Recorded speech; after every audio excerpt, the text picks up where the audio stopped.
And welcome back to Fox 5's On the Hill Live this Sunday morning. You know, we are just days away from the election, and Republicans and Democrats are making a big push right now to get that message out to voters. Here is what President Biden had to say about Democrats. We're going to win this time around, I think. I feel really good about our chances. I haven't been in all the House races, but I think we're going to keep the Senate and pick up a seat. I think we have a chance of winning the House. I don't think we're going to not win, keeping the House. So I'm optimistic. I really am.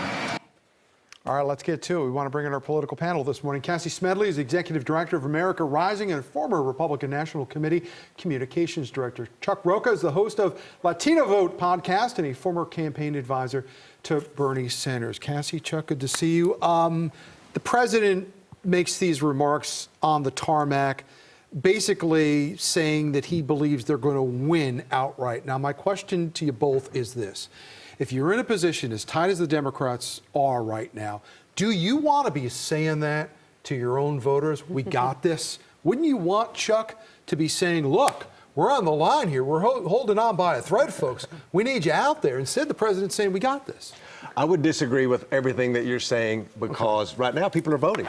And if you're the president, what if he did the opposite? Well, he said, well, I don't know. It's going to be tough out there. I don't know if we can win this thing or not. People are going to start voting on Tuesday. You've got to give this appearance that we're going to win everything to make people want to go vote. It's an uphill battle. Everybody knows that. Watch any news program for 10 seconds. It's an off-year election. We've just went through all the stuff that we went through, the economy, inflation. For Democrats to even be in the play right now is incredible that we're here. But the one thing Republicans are good at that may be better than Democrats is scaring the wits out of their voters and getting them out to the polls. The off-year elections are about turnout, not persuasion. All right, well, let's talk about that, Cassie. When the Republicans go out and they talk about inflation, inflation, inflation, inflation, they've been very good about identifying the problem, not so much about telling voters what they would do to fix inflation.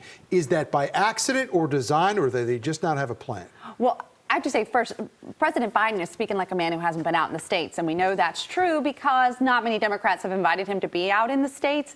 But what we know, to your question, is that the issue at the forefront of our minds, because we see it every single time we go to the grocery store, if we can find what's on our grocery list, can we afford it? That's the message that Republicans have tapped into and Democrats have ignored. So when you talk about the plan for that, the first thing is to say, hey, what we've got going on right now in Washington is not working. So this is a change election. And then they've had the commitment to America to say, we will address these issues. The Democrats just went and spent all your money and aren't even talking about it. But, you know, there's one thing to identify the plan. There's another thing to have a course of action to correct it. And, you know, one thing you could say about the Democrats last spring, Chuck, they were all saying that this abortion decision by the Supreme Court was going to send women in droves out to the polls. We're seeing polling right now, though, that's saying that women are responding by saying they do care about the economy. Was that a misjudgment on the part of the Democrats? Should they have spent more time talking about the pocketbook issues in this race? I think when it happened, it was such a visceral moment. I think that we saw an opportunity, which was rightfully so, when you saw lots of women register to vote, and you saw the issue really move away from what my sister just said about the economy. We got to talk about something other than inflation, which was good for Democrats. I've told all of my candidates, after we got past the summer heat of the Dobbs decision, to start looking towards, now pivoting towards what people are looking at every day, which is filling up their gas tank and going to the grocery store. And is the difference there, Cassie, because, you know, we talked about this with Brian a little bit earlier. You can have a very intense debate and conversation with somebody about abortion and health care, and then you could both go your separate ways. Inflation doesn't allow you to do that. It finds you wherever you are. Yeah, that's a really good point. It's not to say that voters don't care about these other issues. It's just to say, what's the thing that's getting you up in the morning to go out and vote on Tuesday if you haven't already? And that, again, are the rising costs that meet you every single time you leave your house. It has no choice but to be on your mind. And the whole reason to your earlier question of saying, what's the Republican solution? We're only talking about a solution because the Democrats' approach to this has been so woefully bad that we are now in this position where we're needing a solution. It wasn't the case 2 years ago. When Ronald Reagan was president, he talked about morning in America. He talked about optimistic, hopeful-looking futures for the country, and the country rallied around him, delivering him massive wins in his presidential races. Donald Trump was in Latrobe, Pennsylvania, and said that he doesn't think there's going to be a country in 2 years if people vote Democrats.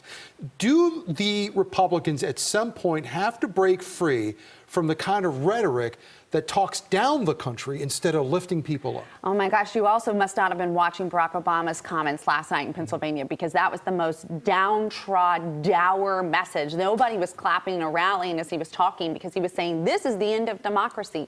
So I don't think that that's ultimately what is motivating people. And when you're talking about the election 3 days from now, it is a rallying cry for who's going to help me and my family pay our bills and get back on our feet. That we were feeling so strong 2-3 years ago when President Trump was in office. So I think both sides are going to have to figure out how to rally the troops. And I don't know which message is going to prevail. But right now, being dour about democracy and ignoring what's in front of us with the economy is not working for Democrats. Well, Chuck, you know, to Cassie's point, the president did go to Union Station this past week to deliver a speech about what he said was a threat to the democracy of this country. It barely registered at all in the news cycle. Are they once again missing an opportunity here to speak to where people are? What was the point about that if it didn't grab people's imagination? I've been doing campaigns for 32 years. Lots have changed in the way that we've talked to each other and running in each corner and then being very visceral about whichever team that we're on. That's the biggest difference. You add that with social media and the ways that things can spread. They don't even have facts on either side of the aisle. America at its core wants what's best for its people, and they want a government that represents that. And this election is about turnout, not persuasion. So both parties sometimes can be guilty of going to the lowest common denominator to get folks out. All right, so we picked games on the football show earlier on Fox 5. I want to do this with the House and Senate. Give me your best real quick. What happens in the House and the Senate, Republican D? I think after Election Day, we're going to be up one and headed to a runoff in the Senate, and it's going to be a long night in the House. All right, Cassie, do the Democrats hold on in both houses? No, I think we're going to see 51-52 in the Senate, and I'm going with a net gain of 20 in the House, which feels like right in the middle of our people. All right, Cassie Smedile, Chuck Rocha, thank you both for being here.